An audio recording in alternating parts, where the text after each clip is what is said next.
So what else can we do? This is the last thing I want to suggest. Yes, we should be more open, create a more open, tolerant environment, invite these kids back into our communities, and be open and tolerant, and let them have their, let them air their opinions. And when I talk about kids, I'm not just talking about kids, I mean converts as well. Create a more open environment for research and discussion. Yes, we need to do that. Second, we must make every effort to separate what is essential from Islam from what is not essential to Islam. And we have to really develop some good, vigorous, critical Muslim scholarship in this country. Because right now, really, brothers and sisters, I mean, let's be honest, we just really don't have any real good critical scholars in this country. I mean, come on. Most of our hadith scholars are former engineers. Most of us going around the country lecturing have degrees in something. We haven't learned real research techniques in any of these areas. Let's just be honest. Our scholarship compared to Western scholarship on religion looks almost juvenile. I'm sorry to say it, at least as far as this country is concerned. And I count myself as much at fault as any of us. But the third thing we could do is follow the model that God gave us in the Quran and in the Prophet's life example. What model am I speaking of? Before you know where you're going, you have to know where you're coming from. You have to know where you are right now. If I want to get from here to Lawrence, Kansas, I better find my place on the map. Well, where are we right now as a community? If I look at the two phases of the Prophet's mission, peace be upon him, the Mecca phase and the Medina phase, which phase would you think this community is closer to right now? The Mecca phase, obviously. I mean, I don't even have to make the argument to you. We're surrounded by a huge culture that hasn't received our message, hasn't even considered our message. And we've faced some discrimination. We're a tiny minority. We're taking a new message. We're facing a tremendous jahiliyyah, to use the Arabic term. That's our situation. We're closer to the Mecca phase. In the Mecca phase, if we're in the Mecca phase, then we should be following more or less and trying to bring people back into this religion, the Meccan model, following the Mecca plan. And now if we look to the Quran, we'll find that 3%, you just take all the verses in the Quran that are of a legal nature, and then count all the verses of the Quran, take the quotient, and you'll find out that about 3% of them are commands and prohibitions, divine commands and prohibitions. 97% of the Quran teaches ethics, the relationship between God and man, the purpose of life, morality, other truths as well. The history of nations in the past teaches us how to be self-critical, how to use reason and faith, the extreme importance of using reason and faith, teaches many, many major themes. You know what I was taught when I became a convert? Rules, rules, rules. If I hadn't studied this religion myself and entered this religion and all I received were rules, rules, rules, I would have left it the next day. Thank God I read the Quran first. If we're going to draw these indigenous people, our own children, that second, third, and fourth generation, those converts and non-Muslims into this religion, let us begin by following the model established by God himself through his prophet Muhammad, peace be upon him. As he once said to Mu'adh bin Jabal on his way to take the dual leadership of the community in Yemen, he said, as you all well know, he said, first teach them that there is no God but God, and that Muhammad is his messenger. And when they have fully understood that, then teach them how to pray. And when they become consistent in that, and they've developed in that fully, then teach them about fasting during Ramadan. And then once they've accomplished that, then teach them what?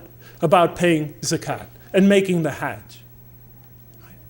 and so forth and so on. He said, make things easy for people, and do not make them difficult, and inform them of the glad tidings, and do not repulse them.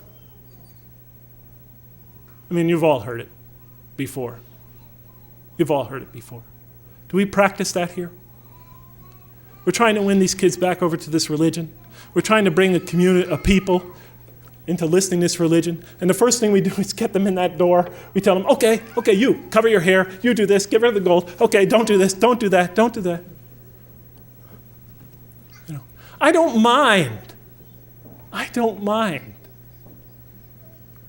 telling the people what are the Muslim behaviors or whatever. But that's become we are obsessed with only that. I've attended Friday prayers for 20 years now in this country. And every Friday it's the same thing. The speeches are either political,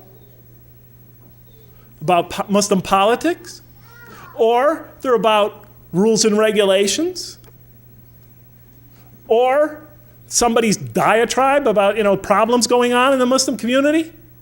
They never discuss the other 97% of the Quran. Virtually never. Or else there's just brief allusions to that. And be tolerant.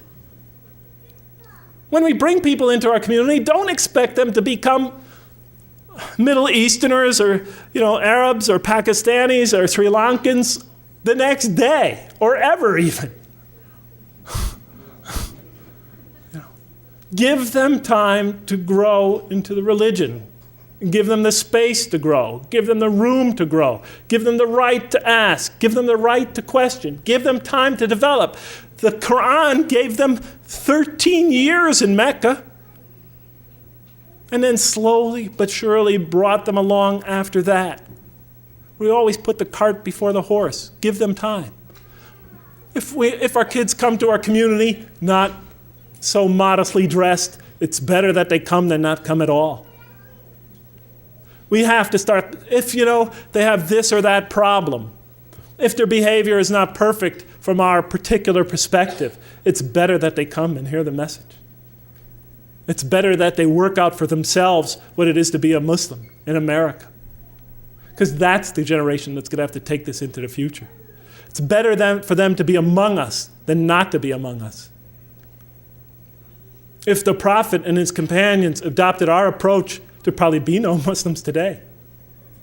How about the time the man came and he urinated in the mosque in that famous hadith report? The companions were ready to kill the guy. The report says that they already had their hands on him. How do you know? Because the report says the Prophet said, let him go. Go get some water and pour it over it.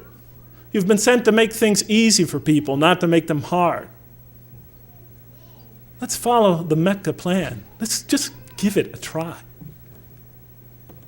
Do I think, because I've said this to you today, you're going to go out and try it?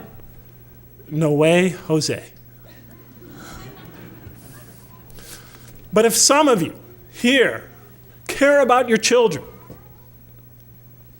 if some of you care about the people of America, want to bring them this message, then I beg you to give it a try. Establish a mosque, a halfway house, call it whatever you want.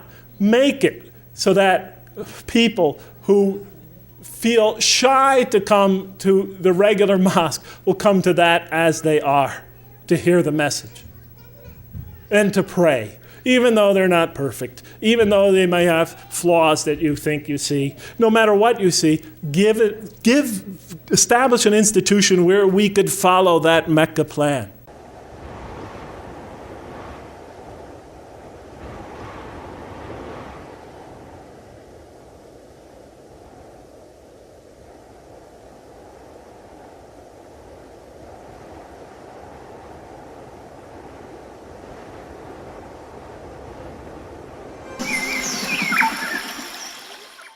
All the praise is for Allah, who is the author of all existence and the most generous to his creation, while he is also the all-compelling.